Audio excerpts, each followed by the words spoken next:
Yeah, hi, good morning. You may be wondering, and you may be brought or pushed to ask, why am I dressed the way I am dressed? Yes, of course, it's not because it's cold. There is something about warmth, though. Its embrace, the joy that it brings. I believe that the corporate world is slowly going cold. We live in a society where we are all primed to act a certain way, talk a certain way, because that is the officially accepted way of being, way of showing up. But I go past the veneer of the instruction and I ask myself, who are we? See, when we are cold, we dress warm because that warmth creates an environment that is conducive for us to do our very best work in. Yet, when we come into the corporate space, and sometimes even at home, we realize that that warmth has been eroded. We do pleasantries. We are nice to each other. We do our best to tick box acknowledge one another. We are saying one thing, all the while thinking about something completely different. It's time we bring that authenticity back into the workplace, and that is what this talk is about. What do you believe your role is? What do you believe your job description is? See, you've got two jobs. You may not realize it. One is the contract that you sign, which is made up of roles and responsibilities, obligations, deliverables, outputs, outcomes. And the other is your engagement, your interaction, your values, your mores, your ethos, your principles, your scruples, the ones that nobody can assess, the ones that people can only experience, and everybody knows what they are. Everybody feels it. Everybody relates with it. Everyone connects with it. And they can tell when it is genuine. They just can prove that it was genuine or that it was fake. It is for this same reason that we know all those who go up the corporate ladder because they smile with the right people, shake hands and rub shoulders only when it matters, when it will take them one rung up that corporate ladder. So it's either you are in a position to help them go up the scale, or you are the rung that they step upon to go further up. What we all fail to realize is that the journey is the destination. And how you get there will determine how you stay there.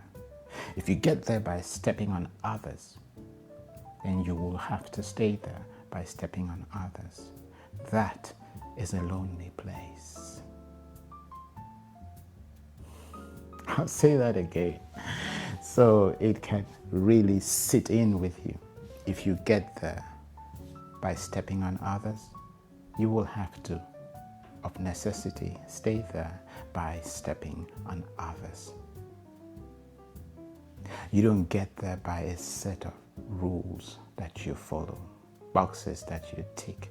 You get there by a sense of who you are and the essence of your being. But what does that mean? Who you are and the essence of your being. This is where your second job description, and that is the one that gives you or gets you and earns you the true spiritual promotion and progression, kicks in. It comes with adrenaline, it comes with octane. It comes with an inspiration and a motivation that gets you to a place of aspiration, enlightenment, and you just naturally and seamlessly self-actualize. But if you don't know this, then you don't. It's not about how you look. You can cultivate that external environment all day long, all you want. If it doesn't translate into that which is in you, then nothing happens. It is as short, as complicated, and as easy and as simple as that. We were talking about your second job description, which pretty much categorizes your profile. Your second description is every person, thing, place, situation, circumstance, happenstance that you encounter on your way from point A to point B. As you go about your tasks, as you go about your roles and responsibilities, as you engage to make a difference, serving a purpose, hopefully, that is bigger than the self. So it starts from the time you wake up in the morning, the first person you meet, whether you greet them, how you engage with them, at what level you interact. The depth of that interaction is going to condition you for the rest of the day. So yes, if you're married, if you're in a partnership, it starts with your spouse, and then to your kids, and then to all you meet on your way as you go into work. The receptionist, the person at the door.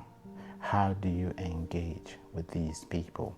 They are your primary customer, and they are your most important customers.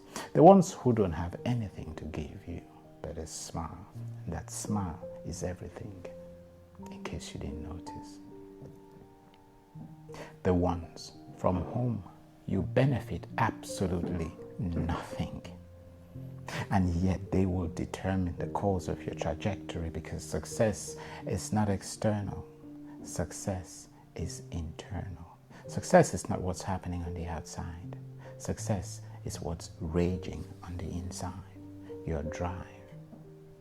What is it that moves you to want to take the steps to make the difference that you set about to make? Before you do anything, stop, take stock, and ask that question, because that will not only determine the trajectory of your journey, the tapestry on which you will walk and run, it will also determine how far you go and whether or not you stay. It will define and carve out success in every way, shape, and form. The most important element of this success being peace of mind. The peace of mind that surpasses all understanding. And you can't have this peace if your motivation, if your motives are twisted, if you're driven by the wrong aspirations. And how will you know? When what you do is its own reward. You will feel a sense of fulfillment, joy, comfort, and contentment that come from within and radiate out. This is an experience very few get or come to embrace. They run from pillar to post under pressure, tension, anxiety, panicking, wondering what would happen if they did not get that particular goal, if they did not meet that target, if they did not drive one deliverable or other. And that sense of adrenaline driven by fear becomes their motivation. So you literally work for what's at the end. You don't enjoy the journey. And of course, at the end of that strive, You will experience happiness, which is what the world sells to you, not fulfillment. You see, because fulfillment is its own reward. Happiness is recognition for what you have delivered. And this delivery usually will take a month at least, 3 to 6 months if it's a project, years if it's a bigger project, if it's a goal, an objective, a vision. And that defines your life. What you will notice with happiness is you can touch it, you can see it, you can smell it, you can talk about it. Everyone else can see it. It's a badge of honor that you put on your shoulder. It is something that you can hang on your wall and say, look at me. The sad thing is, the euphoria that it brings lasts but a few minutes and then it wanes. You have to go to the next thing. Now, let me ask you this simple question. What is it that makes you wake up in the morning? What is it that gives you that drive to want to go into work? Is it the bills that you need to pay? Is it the fees that you have to live up to send the kids to school? Is it that next meal you have to put on the table? See, because if that's what it is, then it is just survival. You are in survival mode. There is not a chance you will ever get fulfilled, because by the time the reward comes at the end of that journey, you'd be so exhausted. There'd be so little time left to do anything with it. You'd have to go back and start the routine all over. It is time we bring back authenticity into the workspace, because authenticity is the only thing that will bring with it warmth. You touch people in places they didn't even realize they had receptors. You leave them feeling great, but not at all times. See, because it's not everything that's good for you that will feel good. As Anthony Robbins will tell you, the measure of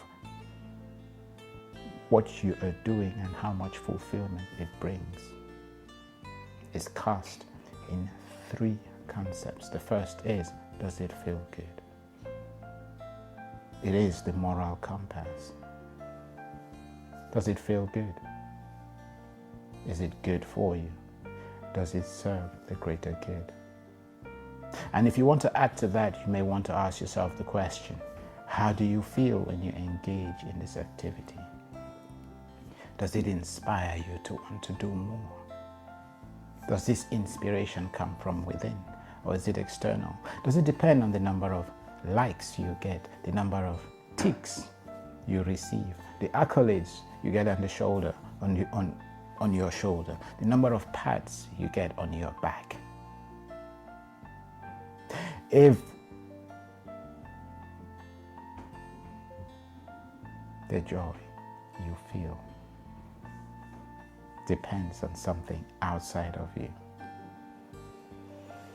then you need to stop, take stock, check your tracks, and reconfigure, recalibrate. Because you're living your life for appearances. You're living your life for others.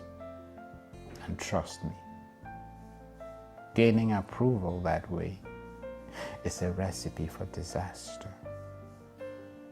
and the surest route into depression.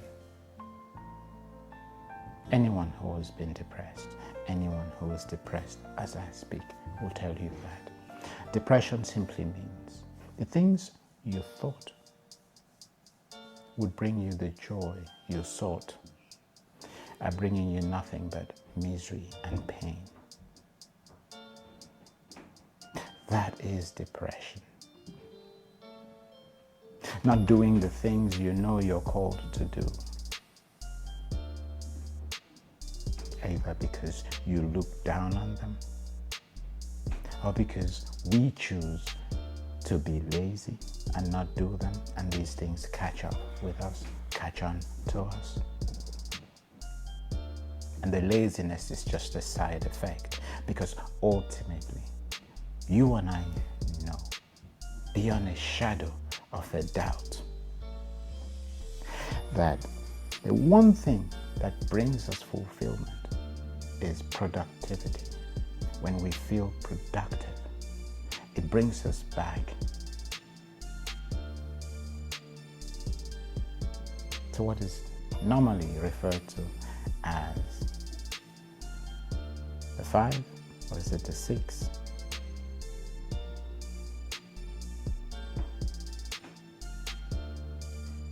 I've forgotten what it is.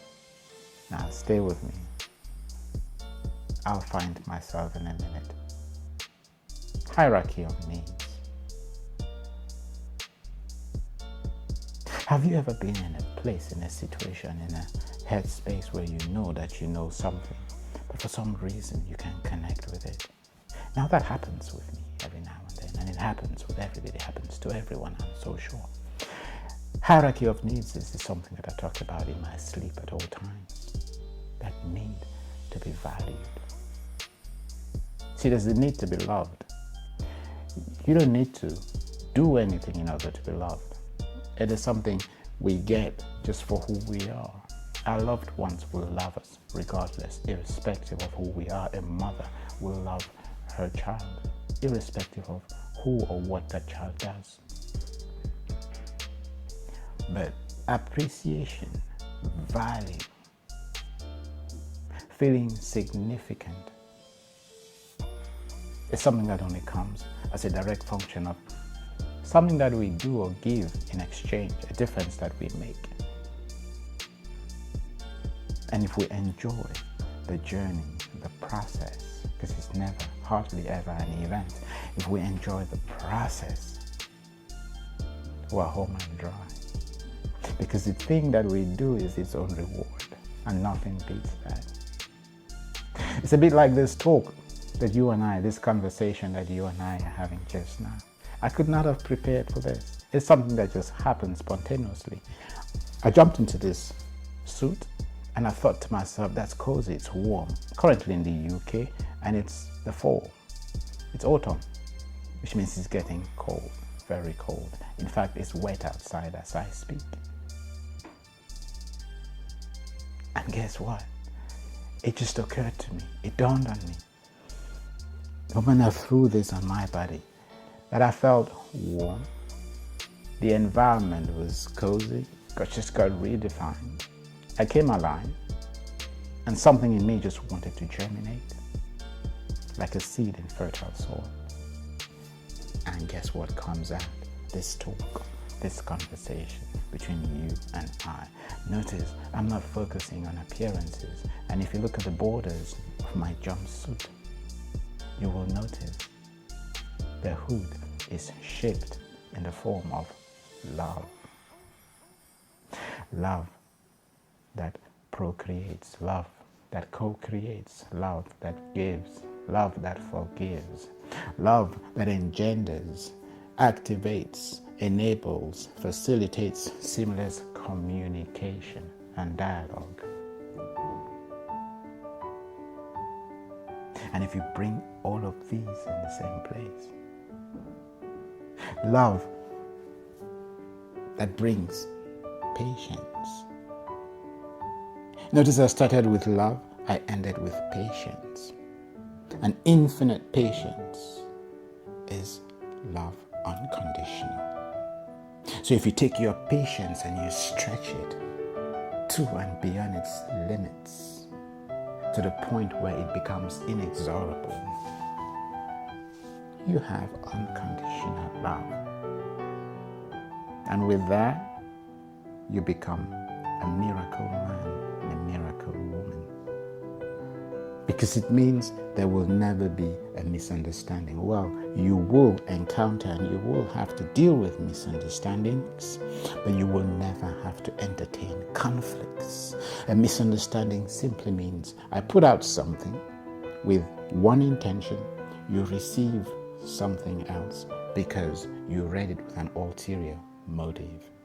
I became the trigger of a pain you had and carried. I was none the wiser about. And because I became that trigger, I brought that thing out from within you. I got a reaction instead of a response. Now, instead of me stopping and taking stock and realizing that I just had a reaction and not a response. In which case, instead of me realizing that, communication got lost in translation because of my own fragility. And because I moved away from my vulnerable space. Because we all have to be vulnerable in order to communicate, in order to talk to each other. We need to open up a space of vulnerability. Bring our heart to the conversation. Bring our souls to the table. And as we relate, verbally elate, and we engage, we're bound to feel hurt based on our sensitivities. So we are all vulnerable, we all have sensitivities. Depending on how these sensitivities are touched, we move from a place of vulnerability to a place of insecurity. And it is in this place and headspace that we start reacting. And we lose our ability to respond. When you become that person that responds, circumstances irrespective of, what does that mean? It means when you come into a conversation, when you come into an engagement, when you come into an experience, you want to leave it better than you met it. You want to leave it sounder than you found it. You want to bring healing where there is pain and despair. You want to bring joy and laughter where there is hurt and despondency. And when that becomes your mission, you're a winner. Because it ceases to be about you. You come to give because giving is who you are. And love gives. It gives and it forgives. So it's not there to take. But it is in giving that it receives, which means if you're giving all the time, the universe will organize, it will reorient itself to give you everything you want as it meets you at your every point of need. But you have to be authentic. Let's bring authenticity back into the workplace and into the work space. My name is Kenneth. I am the founder of Mindset Boulevard. Find yourself, know yourself. Own yourself, be yourself, love yourself, and give of yourself as a prerequisite to finding purpose and as a precondition to living and leading a fulfilled life. Yes, it may not be very apparent. I am very deeply technical.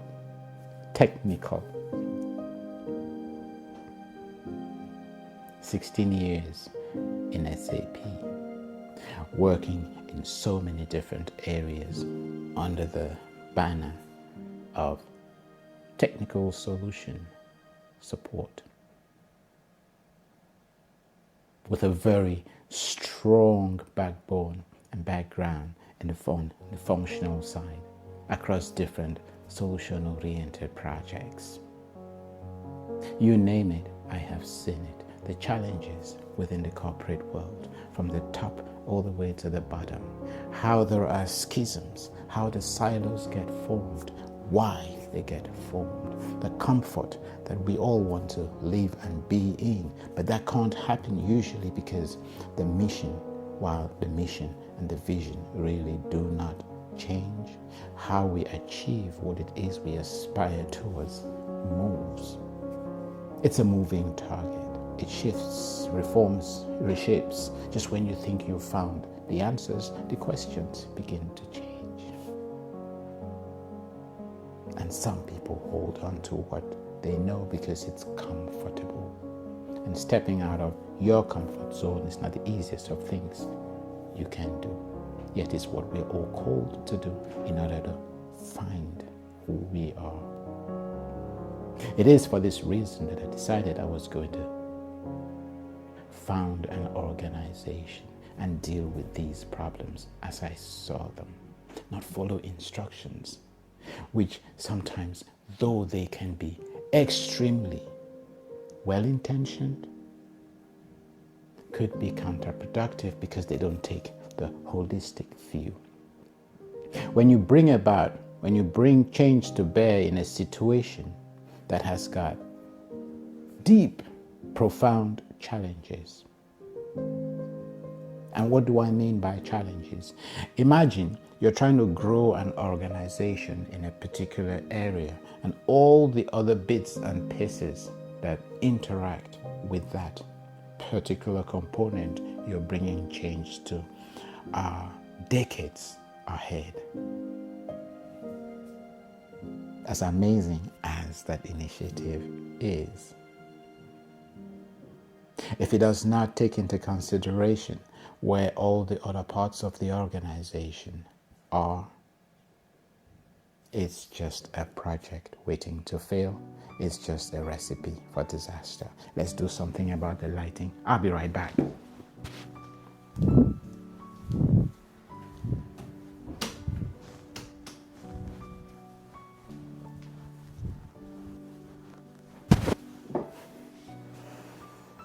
I'm sure that's a lot better.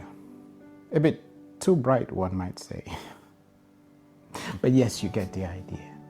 So we'll be putting this out today. And of course, we'll have many more conversations because the world is in desperate need of authenticity. So it's a pleasure to talk to you. Take care now and goodbye.